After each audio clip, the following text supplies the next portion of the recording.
കല്യാണം വേണമെന്ന് പറയുമ്പോഴല്ല, അതു നടക്കില്ലെന്ന് എതിർക്കാൻ ആളുകൾ ഉണ്ടാവുമ്പോൾ മനസ്സിലൊരു വാശി വരും. ആ വാശിയിൽ ചിലപ്പോൾ പുതിയ തീരുമാനങ്ങളും ഉണ്ടാവും. ആ തലയൊന്ന് തരുമോ? സത്യ ചോദിക്കുമ്പോൾ ജയദേവൻ അവളുടെ തലയിൽ ഞോടി. ഈ തല ഇരിക്കേണ്ടിരുന്നാലേ ഫലം ഉണ്ടാകൂ. അതുകൊണ്ടാണല്ലോ നീ എന്നെ ഇവിടേക്ക് വിളിച്ചു വരുത്തിയത്. സുരഭിക്ക് തലങ്ങം വിലങ്ങം 4 തല്ലും കൂടി കൊടുത്ത് തുളസി അതേ ദേഷ്യത്തിൽ സത്യക്ക് നേരെ തിരിഞ്ഞു. ആ ഭാവം അവളിൽ വിടർത്തിയ ഭയത്തെ ജയന്റെ ഒരൊറ്റ കണ്ണ് ചിമ്മലിൽ അവൾ അതിജീവിക്കാൻ ശ്രമിച്ചു. എന്താ സത്യ നിന്റെ തീരുമാനം? തുളസി അവൾക്ക് മുമ്പിൽ കൈകെട്ടി നിന്നുകൊണ്ട് ചോദിച്ചു. അവൾ ജയദേവനെ നോക്കി. അതുവരെ അവൾക്ക് ധൈര്യം പകർന്ന അവൻ ആ നിമിഷം യാതൊരു പരിചയവും കാണിക്കാതെ മുഖം തിരിച്ചിരുന്നു. ഇപ്പോഴേ ഒരു വിവാഹം എൻ്റെ മനസ്സിലില്ല. മാത്രവുമല്ല, ഇതൊന്നും ഇവിടെ നടക്കുന്ന ഏതെങ്കിലും കാരണം കൊണ്ട് എടുത്തു ചാടി ചെയ്യേണ്ടതല്ലോ.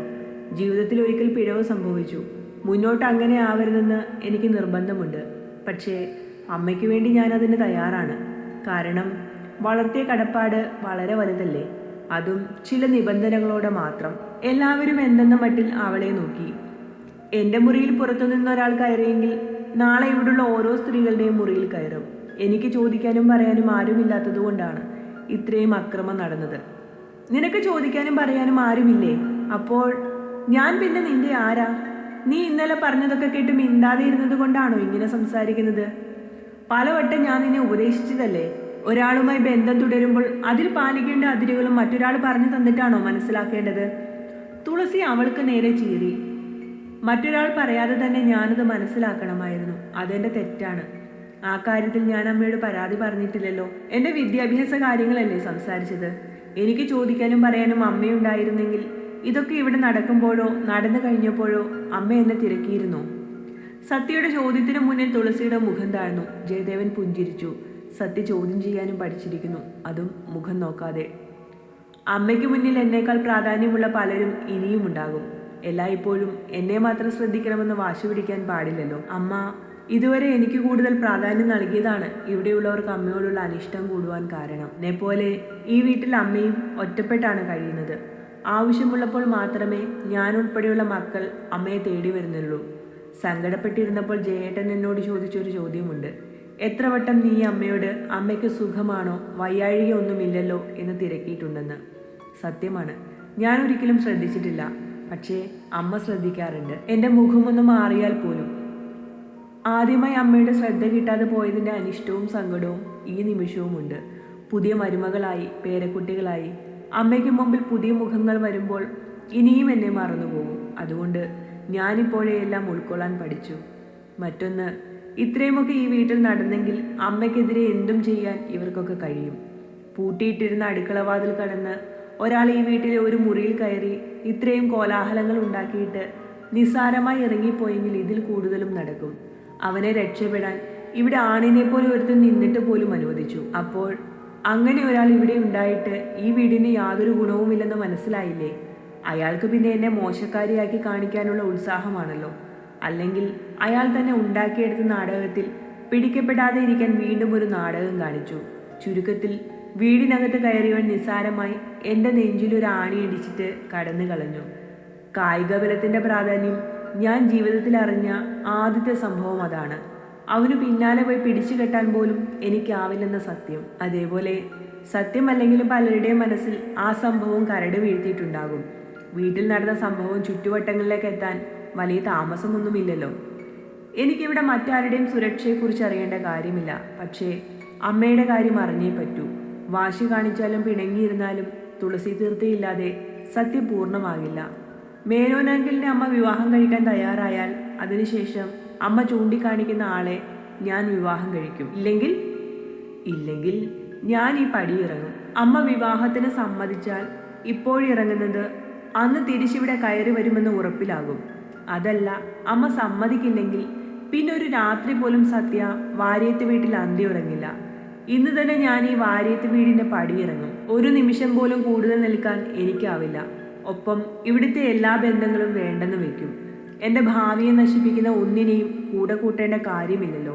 ഇഷ്ടമില്ലാത്തൊരുവൻ്റെ തൊട്ടുരുമലുകളും വൃത്തികെട്ട വാക്കുകളും നോട്ടങ്ങളും സഹിച്ച് എനിക്കിവിടെ നിൽക്കാൻ ഇനിയും വയ്യ. കുറച്ചു ദിവസം മാത്രമേ ഇവരിവിടെ ഉണ്ടാവുള്ളൂ എന്നാണ് അമ്മ പറഞ്ഞത്. പക്ഷേ ഇപ്പോൾ തോന്നുന്നു ആ കുറച്ചു ദിവസം എൻ്റെ കാര്യത്തിലായിരുന്നുവെന്ന്. കാരണം ലക്ഷ്യങ്ങൾ മനസ്സിൽ നിറച്ച് കയറി വന്നവൾ കയ്യും വീശി ഇറങ്ങിപ്പോകില്ലല്ലോ, അല്ലേ? കൃഷ്ണയെ നോക്കി സത്യ ചോദിക്കുമ്പോൾ മറ്റുള്ളവർ കാര്യം മനസ്സിലാവാതെ പരസ്പരം നോക്കി. കൃഷ്ണയുടെ വാക്കുകളിൽ തുളസി ഞെട്ടി നിൽക്കുകയായിരുന്നു. അവൾ ഇത്രയും നന്നായി സംസാരിക്കാൻ പഠിച്ചുവെന്ന് അവർ അത്ഭുതപ്പെട്ടുപോയി. ഇന്നലെ ദേഷ്യത്തിൽ വെറുതെ ഓരോന്ന് പറഞ്ഞതാണെന്ന് ആശ്വാസം കണ്ടെത്തി അവരുടെ മനസ്സിനും ശരീരത്തിനും വീണ്ടും തളർച്ച ബാധിച്ചു. ജയദേവൻ അവളെ നോക്കി പുഞ്ചിരിച്ചു. സത്യ ചുറ്റും നിൽക്കുന്നവരെ മനസ്സിലാക്കി ഇടപെടാൻ തുടങ്ങിയത് അയാളെ സന്തോഷിപ്പിച്ചു. തലേ രാത്രിയിൽ പരിഭവത്തോടെ വിളിച്ചവൾ കാര്യം പറയുമ്പോൾ അതിലെല്ലാം തുളസി തീർത്ഥയോടുള്ള സ്വാർത്ഥത കലർന്ന ഇഷ്ടം കൂടിയുണ്ടായിരുന്നു. അമ്മയിൽ എനിക്കാണ് സ്വാതന്ത്ര്യവും അവകാശവും എന്നതുപോലെ ബാലിശമായ പ്രകടനം. അതിനെ ഉപദേശിച്ച് പരുവപ്പെടുത്തിയെടുക്കാൻ ജയദേവന്റെ 2 മണിക്കൂറുകളാണ് വേണ്ടി വന്നത്. അയാൾ തന്റെ വജ്രായുധത്തെ മൂർച്ചപ്പെടുത്തി ലക്ഷ്യസ്ഥാനം നോക്കി ക്രമപ്പെടുത്തി. അധികം ശ്രമപ്പെടാതെ തന്നെ ലക്ഷ്യത്തിൽ എത്തിച്ചേർന്നു. നീ എങ്ങോട്ട് പോകുമെന്നാണ് സത്യ? ജയനെ കണ്ടിട്ടാണോ നീ ഇങ്ങനെ കിടന്ന് പറയുന്നത്? അത് നിന്റെ ചേച്ചിയെ കെട്ടിച്ച വീടാണ്. ഇവിടെയുള്ളത്ര സ്വാതന്ത്ര്യം നിനക്ക് അവിടെ ഉണ്ടാകുമോ? ജേട്ടന്റെ വീടല്ലാതെ എനിക്ക് പോകാൻ ഒരിടവും ഇല്ലെന്നാണോ അമ്മേ? സത്യ പുഞ്ചിരിയോടെ തിരികെ ചോദിച്ചു. ഞാൻ എങ്ങനെ ഈ വീട്ടിൽ ഇനിയും കഴിയും? കൃഷ്ണ പറയൂ, ഞാൻ ഈ വീട്ടിൽ സുരക്ഷിതയാണെന്ന് തോന്നുന്നുണ്ടോ? കൃഷ്ണ ഒന്നും മിണ്ടാതെ തുളസിയെ നോക്കി. കാരണം അവൾ മനസ്സിൽ താൻ അമ്മയുമായി പങ്കുവെച്ച സ്വപ്നങ്ങൾ സത്യ കേട്ടിരുന്നെന്ന പരിഭ്രമം ഉണ്ടായിരുന്നു. താൻ എന്ത് അഭിപ്രായം പറഞ്ഞാലും സത്യ അതിനെ വളച്ചൊടിച്ചാൽ നിശബ്ദതയാണ് നല്ലതെന്ന് അവൾക്ക് തോന്നി. ആർക്കും ഒന്നും പറയാനില്ലെന്ന് കണ്ടപ്പോൾ ജയദേവൻ ഊഴം കാത്തിരുന്നത് പോലെ എഴുന്നേറ്റു. ഹാളിലെ ഒരു മൂലയിൽ വെച്ചിരുന്ന ചൂരൽ വലിച്ചെടുത്തുകൊണ്ട് ജയദേവൻ അമ്മയുടെ കയ്യിൽ കൊടുത്തു. ഇവിടെ നടന്ന സംഭവത്തിന് ഇനിയൊരു ശിക്ഷ നടപ്പാക്കാതെ വെറുതെ പറഞ്ഞു പോകാൻ കഴിയില്ല. അത് തെറ്റ് ചെയ്ത വ്യക്തിയെ സംരക്ഷിക്കുന്നത് പോലെയല്ലേ? പ്രായപൂർത്തിയായ ഒരു പെൺകുട്ടിയുടെ മുറിയിലേക്ക് മറ്റൊരാളെ കടത്തിവിടാൻ കാണിച്ച ധൈര്യത്തിന് യോജിച്ച ശിക്ഷ തന്നെ കൊടുക്കണം. അമ്മ തന്നെ അത് ചെയ്യുന്നതാണ് ഉചിതം. രാത്രിയിൽ ഇവിടെ ആരാണ് വന്നിട്ട് പോയതെന്ന് അമ്മ അവളോട് ചോദിക്കേ. ജയദേവൻ വിരൽ ചൂണ്ടിയിടത്തേക്ക് എല്ലാവരുടെയും മിഴികൾ പാഞ്ഞു. തുളസിയുടെ അടികൊണ്ട് സ്റ്റെപ്പിൽ ഒടിഞ്ഞു തൂങ്ങിയിരുന്ന സുരഭി ഞെട്ടി മുറിയിലേക്ക് ഓടി. പിന്നാലെ അവളുടെ മുറിയിലേക്ക് കലിയോടെ തുളസിയും. ചൂരലുകൊണ്ടുള്ള പ്രഹരത്തിന്റെ ശബ്ദം സുരഭിയുടെ നിലവിളിയിൽ മുങ്ങിപ്പോയിരുന്നു. ആ നിമിഷം തന്റെ കാറിന്റെ പിൻസീറ്റിൽ ചുരുണ്ടുകൂടിയിരുന്ന സൂരജിനെ ജയദേവൻ വലിച്ചിറക്കി ഹാളിലെ തറയിലേക്ക് എറിഞ്ഞിട്ടു. അടികൊണ്ട് അവശനായ അവന്റെ കോലത്തിൽ കൃഷ്ണ വാപൊത്തിപ്പോയി. സത്യയുടെ കണ്ണുകളിൽ പക തെളിഞ്ഞു. അവൾ നന്ദിയോടെ ജയദേവനെ നോക്കി. നിനക്ക് വേണ്ടി ഞാൻ ഇത്രയെങ്കിലും ചെയ്യേണ്ടേ സത്യ? ആദ്യം ചൂരൽ കഷായം കൊടുത്തത് ഇവനാണ്. അവസാനം പെങ്ങൾക്ക് കൂട്ടുനിന്നതാണെന്ന് കേട്ടപ്പോൾ പുതിയൊരു ചൂരലും വാങ്ങിയിട്ടാണ് വന്നത്. അവളെ ഞാൻ തല്ലിയാൽ നാളെ കേസ് പല വിധത്തിൽ വരില്ലേ? അതുകൊണ്ട് മാത്രം അമ്മയ്ക്ക് വിട്ടുകൊടുത്തതാണ്. ഞരങ്ങി ഹാളിലെ തറയിൽ കിടന്നവനെ കൃഷ്ണ ശ്രദ്ധിക്കുക പോലും ചെയ്യാതെ സോഫയിൽ പോയിരുന്നു. കൃഷ്ണയ്ക്കും അറിയാമായിരുന്നു അല്ലേ? ജയദേവൻ ചോദിക്കുമ്പോൾ അവൾ ഞെട്ടലിൽ തലയാട്ടി. എന്നിട്ടെന്തേ ഇവൾക്ക് വേണ്ടി ഒരു വാക്കും മിണ്ടിയില്ല? പകയായിരുന്നോ? അവൾ അല്ലെന്ന് തലയാട്ടി. മൂടിവെച്ച സത്യങ്ങളിൽ ഞാനും പകച്ചുപോയില്ലേ? അറിഞ്ഞ സത്യങ്ങളിൽ എന്താണ് കൃഷ്ണയുടെ തീരുമാനം? സൂരജിനെ നന്നാക്കി കൂടെ കൂട്ടാനാണോ? എൻ്റെ ലക്ഷ്യങ്ങളിൽ എത്തണം. അതിനിപ്പോൾ മുന്നിലുള്ള മാർഗമെന്തോ അത് ഞാൻ സ്വീകരിക്കും. നല്ലത്. സത്യ തീർത്ഥം സ്കൂൾ വേണ്ടെന്ന് വെക്കാത്തിടത്തോളം കൃഷ്ണയ്ക്കത് കിട്ടാൻ പോകുന്നില്ല. കൃഷ്ണയുടെ കണ്ണുകളിൽ ഒരു ഭാവം മിന്നിമാഞ്ഞു. അറിയപ്പെടുന്ന നർത്തകിയാവണമെന്നത് എൻ്റെയും വാശിയാണ്. അതിന് ഞാനും പുതിയ വഴികൾ കണ്ടെത്തിക്കോളാം. അല്ലെങ്കിൽ വീട്ടുകാരറിയാതെ ഇതുവരെ പഠിച്ചതൊക്കെ വെറുതെ ആവില്ലേ? ഒരു മത്സരങ്ങളിലും പങ്കെടുക്കാൻ കഴിയാതെ പോയതും കൃഷ്ണ നല്ലൊരു ഡാൻസറാണെന്ന് ആരും അനുമോദിക്കാതെ പോയതും എൻ്റെ ജീവിതത്തിലെ വലിയ നിരാശകളിൽ ഒന്നാണ്. അതിനെ മറികടക്കാൻ മുന്നിൽ നിൽക്കുന്ന സത്യമാണെങ്കിൽ പോലും വാശിയോടെ പൊരുതിയിരിക്കും. പിന്നെ തീർത്ഥം ഡാൻസ് സ്കൂൾ, അത്രയും പേരുകേട്ട സ്ഥാപനമുള്ളപ്പോൾ ഞാൻ പുതിയൊരെണ്ണം തുടങ്ങിയാൽ ക്ലച്ച് പിടിക്കാൻ പ്രയാസമല്ലേ? മാത്രവുമല്ല എൻ്റെ വീട്ടുകാർക്ക് വേഗത്തിൽ അത് തകർത്ത് കളയാൻ പറ്റും. അമ്മയുടെ ശക്തമായ ബന്ധങ്ങൾ കൊണ്ട് തീർത്ഥം സ്കൂളിൻ്റെ അടിത്തറ ഭദ്രമാണ്. അവൾ ചിരിയോടെ ജയദേവനെ നോക്കി പറഞ്ഞു. അതുവരെ കണ്ട കൃഷ്ണയല്ല തനിക്ക് മുമ്പിൽ നിൽക്കുന്നതെന്ന് ജയന് തോന്നി. ഞാൻ പറഞ്ഞില്ലേ ജയേട്ടാ, അമ്മയുടെ മനസ്സിൽ കയറിപ്പറ്റാൻ ഇവിടെ ഉത്തമയായ മരുമകൾ ചമഞ്ഞത്.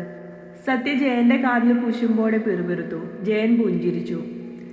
നിന്നെ മാത്രമേ, അല്ലെങ്കിൽ നീ ഇഷ്ടപ്പെടുന്നവരെ മാത്രമേ തുളസി തീർത്ഥം സ്നേഹിക്കുകയും അംഗീകരിക്കുകയും ചെയ്യാവൂ എന്ന് കരുതരുത് സത്യ. അപ്പോൾ തീർത്ഥം സ്കൂൾ സ്വന്തമാക്കുമെന്ന് അവൾ പറഞ്ഞതോ?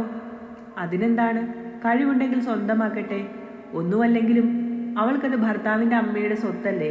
ആ സ്കൂളിൻ്റെ അമരത്ത് യോജിച്ച വ്യക്തി തന്നെ ഇരിക്കട്ടെ. അത് ചിലപ്പോൾ നിങ്ങൾ രണ്ടുമല്ലാതെ മൂന്നാമതൊരാളായാലോ. ആളുകളെ പറഞ്ഞ് കയ്യിലെടുക്കാൻ ജയദേവനുള്ള പാഠവും സത്യയിൽ വീണ്ടും ഫലിച്ചു. ഈ സമയം സുരഭിയെ കൊണ്ട് അവളുടെ മുറിയിലിരുന്ന ഫോണും ടാബും ഉൾപ്പെടെ ഡിവൈസുകൾ തുളസി നശിപ്പിച്ചു. കണ്ണീരോടെ അവൾക്കതെല്ലാം ചെയ്യേണ്ടി വന്നു. വലിയൊരു കാർഡ്ബോർഡിൽ എന്തൊക്കെയോ എടുത്തുകൊണ്ടുവരുന്ന സുരഭിയും പൊട്ടിയ ചൂരൽക്കമ്പ് കാട്ടി അവളെ ഭീഷണിപ്പെടുത്തി നടത്തുന്ന തുളസിയും പുതിയ കാഴ്ചയായിരുന്നു. മുന്നേ വേണമായിരുന്നു ഇതെല്ലാം എന്ന് ജയൻ മനസ്സിൽ പറഞ്ഞു.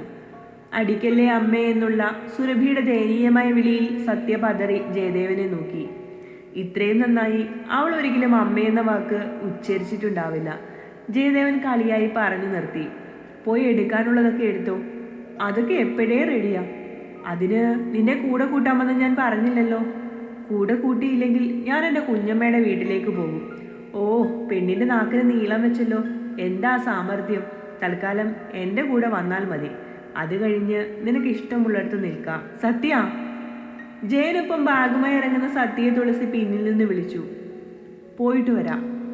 സത്യ യാത്ര പറയുന്നത് പോലെ വീണ്ടും പറഞ്ഞപ്പോൾ അവരുടെ കണ്ണുകൾ നിറഞ്ഞു. ഞാനിനി നിന്നെ ശ്രദ്ധിക്കാതെ ഇരിക്കില്ല സത്യ. അമ്മ എന്നെ ശ്രദ്ധിക്കണം.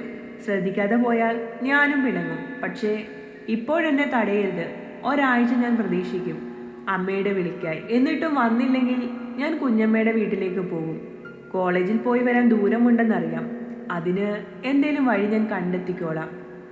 നീ പറഞ്ഞത് കേൾക്കാതെ ഒരിക്കലും ഇങ്ങോട്ട് വരില്ലെന്നാണോ? തുളസി ഒരിക്കൽ കൂടി എടുത്തു ചോദിച്ചു. അവരപ്പോൾ വിതുമ്പിപ്പോയിരുന്നു.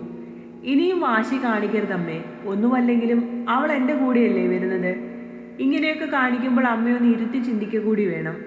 മറ്റുള്ളവരിൽ നിന്ന് ഇവളെ അടർത്തി മാറ്റി വളർത്തിയിട്ടും ഇതുവരെയുള്ള ജീവിതത്തിൽ നല്ലതൊന്നും നടന്നിട്ടില്ലെന്ന് മാത്രമല്ല, മോശമാണെന്ന് പറയിപ്പിക്കുകയും ചെയ്യുന്നു. മതിയമ്മേ, ഇനിയെങ്കിലും ഈ കണ്ണീര് കാണിച്ചുള്ള പരിപാടി അവസാനിപ്പിച്ചേക്ക്. ജയനും കൂടി പറഞ്ഞപ്പോൾ തുളസി വേഗം അകത്തേക്ക് തിരിഞ്ഞു നടന്നു. കേറ് സത്യ. കാർ സ്റ്റാർട്ട് ചെയ്തവൻ പറയുമ്പോൾ അവൾ കോ ഡ്രൈവർ സീറ്റിലേക്ക് കയറിയിരുന്നു. തുടരും.